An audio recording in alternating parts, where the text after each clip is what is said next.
Hey everyone, this is Shehan Khan. Welcome to my channel Learners Spirit. So in today's video, we will discuss the poem number 2 of your class 8 Honeydew English textbook, which is the geography lesson. So before starting, if you are new at my channel, please go and subscribe my channel and press the bell icon too. And yes, don't forget to hit the like button also. So this poem is written by the poet Zulfikar Ghosh. This poem is all about the poet's description when he sat into the jet plane and sprang into the sky. वो वहाँ से जब jet plane पे बैठते हैं और देखते हैं अपनी सिटी को, रिवर्स को, वैलीज़ को, तो ये उनके डिस्क्रिप्शन के बारे में है इस पूरे पोएम में।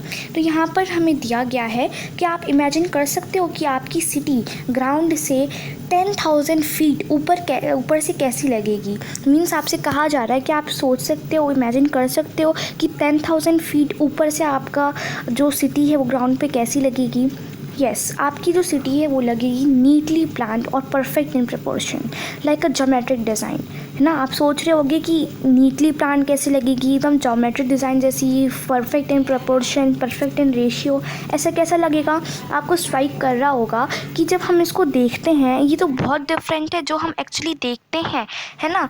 जब ग्राउंड पे हम देखते हैं तो हमें ये बहुत ज़्यादा without planned, without order, without style लगती है। लेकिन अब कह रहे हो कि 1000 फीट ऊपर से हमें ऐसा दिखेगा नीटली प्लान।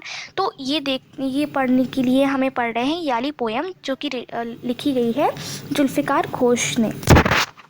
तो ये जो पोएम है ये पोएट्स का डिस्क्रिप्शन है, बस उनका एक व्यू है उनकी सिटी का, और कुछ क्वेश्चंस हैं जो उनके माइंड में आए जब वो अपने जेट प्लेन में बैठे थे और ग्राउंड से 10,000 फीट ऊपर थे। So the first paragraph is When the jet sprang into the sky, जब उनका जो जेट प्लेन था वो स्काई में उसने छलांग मारी। It was clear why the city had developed the way it had. उनको ये क्लियर हो गया था कि जो सिटी है वो इस वे में क्यों डेवलप की गई है ना, वैसे क्यों है कि जो सिटी थी कि इस वे में इसलिए डेवलप की गई है क्योंकि उनको वहाँ से नज़र आ रहा था, है ना। इसी वे में डेवलप की गई है जिस वे में वो थी। उन्हें पता चल गया था कि ये जैसी है उसको डेवलप करने का मकसद क्या था, क्यों उसको इस तरीके से डेवलप किया गया जो अभी ये है। Seeing it scaled 6 inches to the mile, उन्हें दिख रहा था कि माइल से 6 इंचेस मीन्स अच्छे से प्लान्ड दिख रही थी, उन्हें स्टाइल दिख रही थी। उन्हें आपको लग रहा होगा there seemed a inevitability. So here the inevitability is a new word for you. तो जो इनवेटिएबल है वो एक उसका मतलब होता है जिसको हम अवॉइड नहीं कर सकते, जिसको हम नज़रअंदाज नहीं कर सकते। तो एक इनवेटिएबिलिटी जिसको आप अवॉइड नहीं कर सकते वो आपको स्ट्राइक कर रही होगी कि आप ग्राउंड पे जो देखते हो वो हैप्पीज़ार्ड लगता है। So haphazard is again a new word.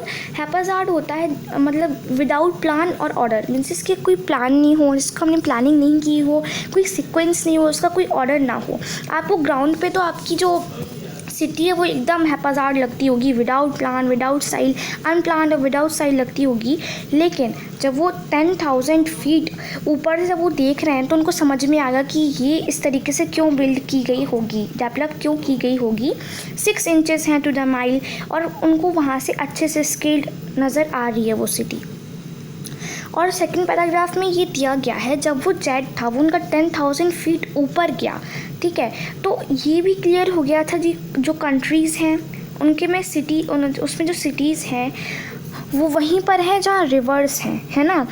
Means जो पहले के लोग होते थे वो भी अपनी वैलीज़ वहीं बनाते थे जहाँ रिवर्स होती थी, क्योंकि उनको वहाँ पर वाटर की जो फैसिलिटी थी वो उनको मिलती थी। तो उन्हें ये भी हो गया था क्लियर 10,000 फीट ऊपर से कि जो कंट्रीज़ थी उनमें जो सिटीज़ थी वो कहाँ थी, जहाँ पर रिवर्स थी वहाँ पर थी। उनको ये भी क्लियर हो गया था कि जो वैलीज़ थी वो पॉपुलेटेड क्यों थी उन्हें। और ये भी समझ में आ गया था जो लॉजिक था ज्योग्राफी का, तो ज्योग्राफी का लॉजिक था वो ये था कि जो लैंड और वाटर था उसने ही मैन को अट्रैक्ट किया रखा था। मीन्स जो मैन है वो सिर्फ 2 चीज़ों से अट्रैक्ट होता है, one is land and second is water.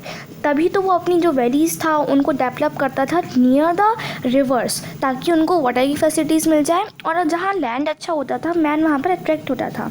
Was clearly delineated. So delineated is again a new word for you which means shown ना, जो कि यहाँ पर साफ साफ क्लियरली दिख गया था, शोन हो गया था।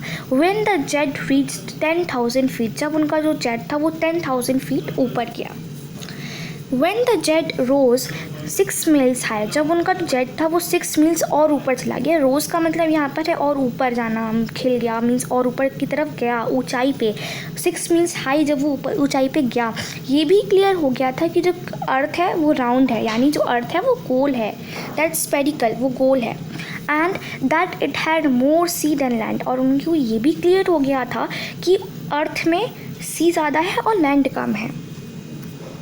Then, but it was difficult to understand that the man on the earth found causes to hate each other, to build walls across cities and to kill.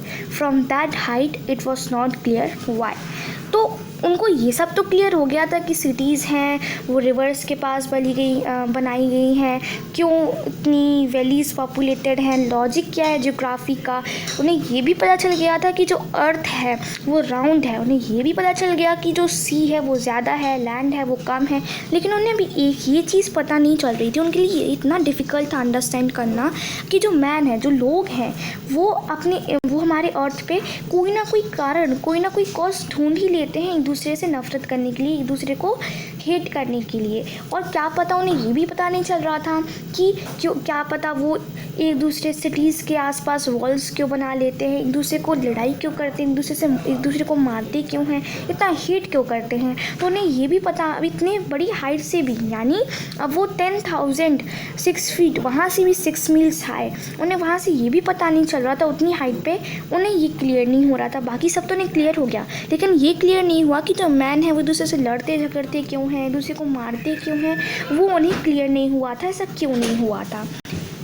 So that's all for today's video. यही था इस poem का explanation जो कि लिखी गई थी जुल्फ़िकार घोष ने। और अगर आपको ये वीडियो पसंद आई हो so please like the video and don't forget to subscribe my channel. That's all for today's video. Keep watching my videos. Thanks for supporting. Thanks for watching.